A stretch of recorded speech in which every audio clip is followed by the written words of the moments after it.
जीवन में किए हुए दुष्कर्म गुरु से कभी न छुपाए, गुरु से इजहार करे।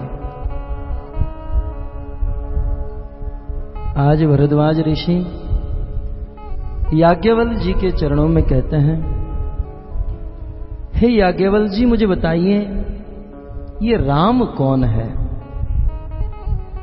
क्योंकि मैंने सुना है कि एक राम जो राजा दशरथ के पुत्र हैं,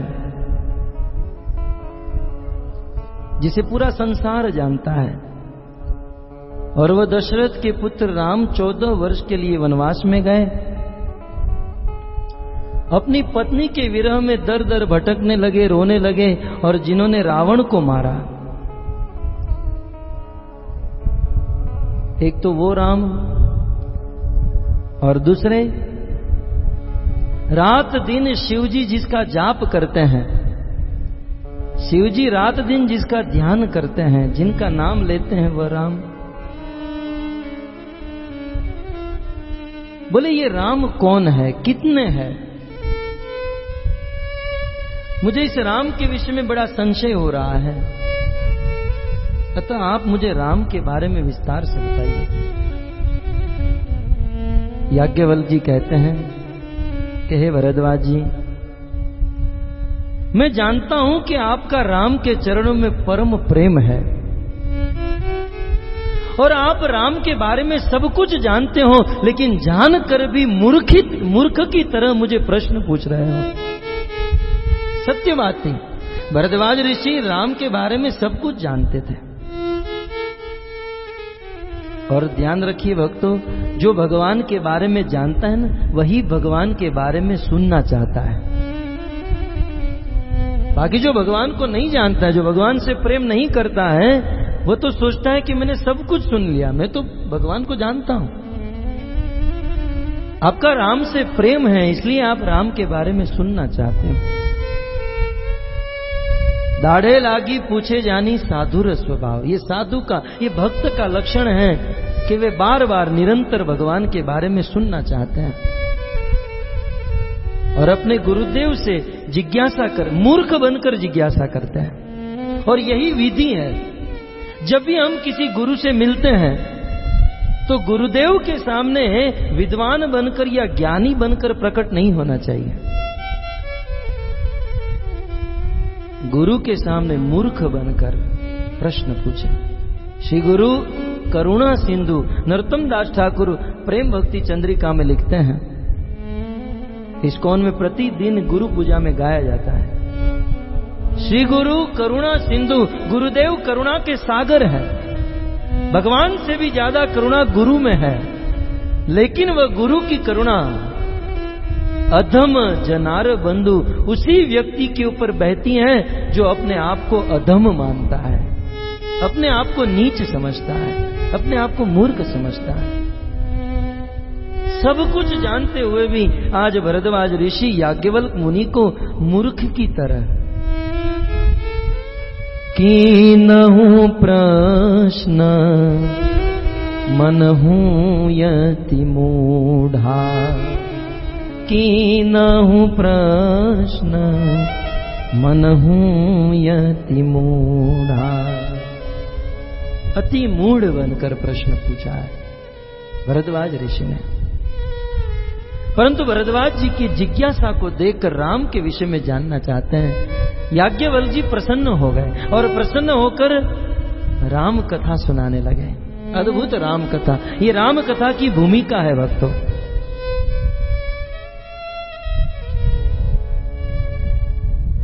और ये ऐसी परंपरा है जहां सुनने वाला एक है। आज तो जब कथा सुनाने के लिए बैठते हैं तो सैकड़ों आ जाते हैं सुनने के लिए, परंतु एक ही श्रोता भरद्वाज ऋषि और याज्ञवल्क्य जी राम कथा सुनाना प्रारंभ करते हैं। इससे ये उपदेश मिलता है कि संख्या कितनी हो ये महत्वपूर्ण नहीं है, संख्या कैसी है यह महत्वपूर्ण है। एक ही श्रोता काफी है, भरद्वाज ऋषि जैसा या महाराज परीक्षित जैसा। जब भरद्वाज ऋषि ने जिज्ञासा की राम के विषय में सुनाइए, तब याज्ञवल्क्य जी कहते हैं कि मैं आपको वही राम कथा सुनाऊंगा जो शिव जी ने पार्वती को सुनाया था। राम कथा के मूल वक्ता शिव जी है, चाहे राम कथा हो या भागवत कथा हो, इन दोनों कथा के मूल वक्ता भोलेनाथ है, शिव जी है। ये रामायण, ये रामचरित्र शिव जी के मुख से प्रकट हुए हैं। अतः राम के विषय में जानने की जिज्ञासा है और मूल वक्ता शिव जी हैं। शिव जी के बारे में भूमिका बनाकर राम कथा को प्रारंभ करने जा रहे हैं।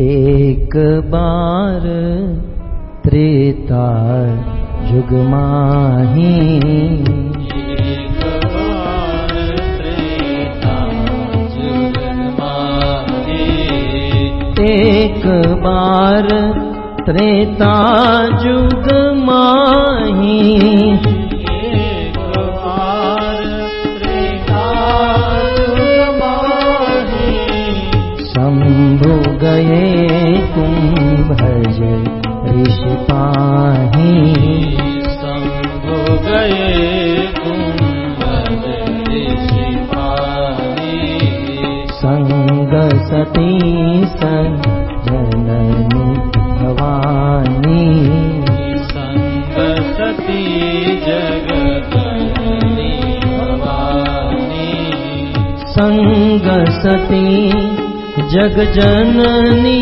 भवानी, संग सती जग जननी भवानी, संग सती जग जननी भवानी, संग सती जग जननी भवानी, पूछे ऋषि अखिलेश्वर जानी, पूछे ऋषि अखिलेश्वर जानी, पूरे ऋषि अखिलेश्वर जानी, पूछे ऋषि अखिलेश्वर जानी।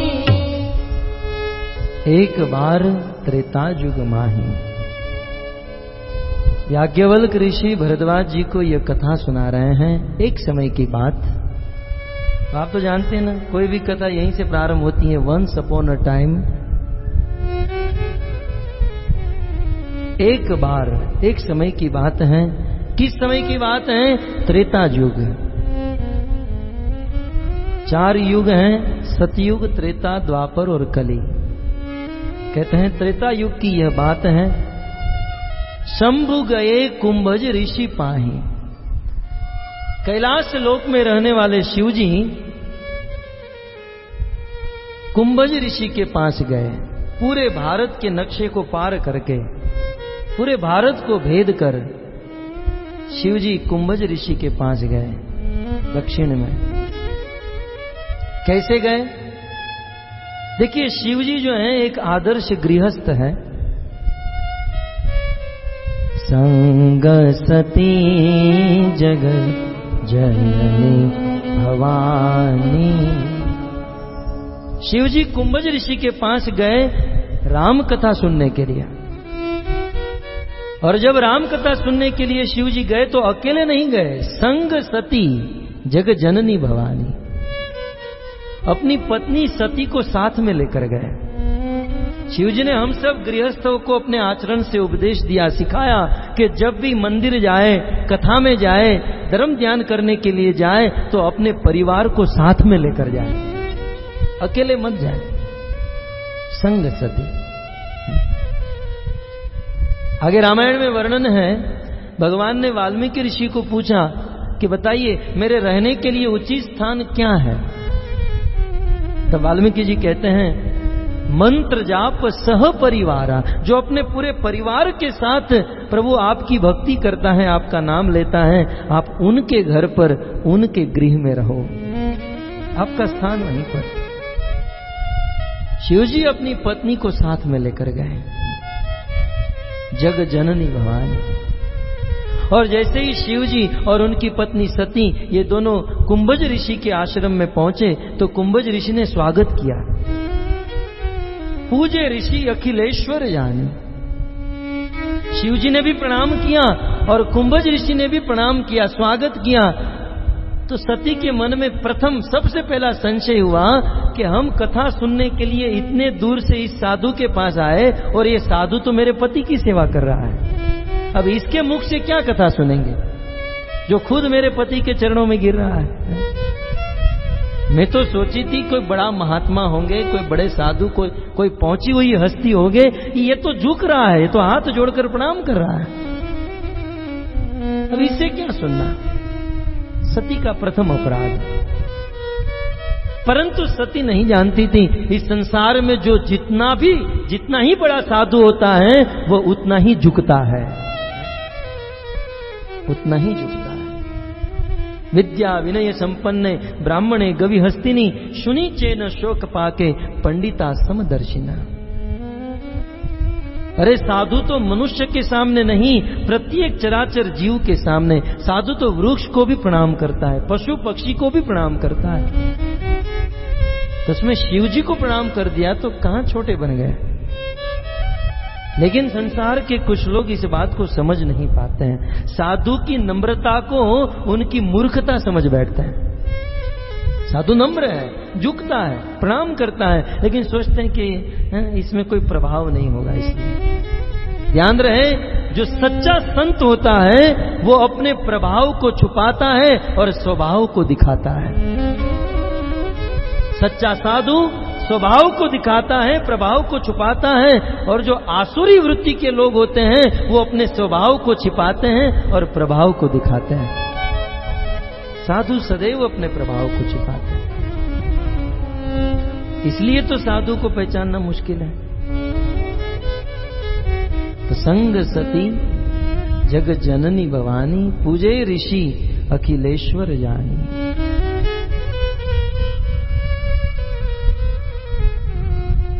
शिव जी ने कहा, गुरुदेव हम बहुत दूर से आए हैं, आप राम कथा सुनाइए। राम कथा मुनि बरज बखानी, राम कथा मुनि बरज बखानी, सुनी महेश परम सुकुमानी। कुंभज ऋषि ने बहुत सुंदर राम कथा कही, अद्भुत भाव से, और उस राम कथा को सुनकर महेश शिव जी को बड़ा आनंद हुआ। सुनी महेश परम सुख मानी, महेश को शिव जी को बड़ा आनंद हुआ। प्रश्न उठाया गया, क्या सती को आनंद नहीं आया? बोले नहीं आया, क्योंकि वो तो पहले से ही सोच चुकी थी। सती को आनंद नहीं आया, और आनंद नहीं आने का दूसरा कारण वो कथा में सो गई थी। जो कथा में सो जाता है ना, वो कथा के आनंद से वंचित रह जाता है। तो शिव जी को बड़ा आनंद आ रहा था, राम कथा को सुनकर आनंद लूट रहे थे। ऋषि पूछे हरि भक्ति सुहाई, अनेकों दिनों तक ये राम कथा चलती रही। शिव जी ने कथा सुनी, कथा में बड़ा आनंद आया, और कथा सुनाने के बाद अब कुंभज ऋषि ने कहा कि शिव जी अब आप कुछ सुना दीजिए, कुछ भक्ति के बारे में, कुछ भक्ति का उपदेश कीजिए। तब कहते हैं, कही शंभो अधिकारी पाई। अधिकारी व्यक्ति को देखकर, योग्य व्यक्ति को देखकर शिव जी ने कुंभज ऋषि को भक्ति का उपदेश दिया। शिव जी ने भी कथा सुनाई, कुंभज ऋषि ने भी कथा सुनाई, दोनों साधु ने एक दूसरे को कथा सुनाई। इसी को कहते हैं सत्संग। भगवद गीता में कृष्ण कहते हैं, मत चित्ता मत गत प्राणा बोधयन्त परस्परम कथयन्तश्च तुष्यन्ति च रमन्ति च। कहते हैं जिसका मन मुझ में लग गया है, जिसका चित्त मुझ में लग गया है, वह मेरे शुद्ध भक्त निरंतर मेरी कथा बोलते हैं और मेरी कथा सुनते हैं।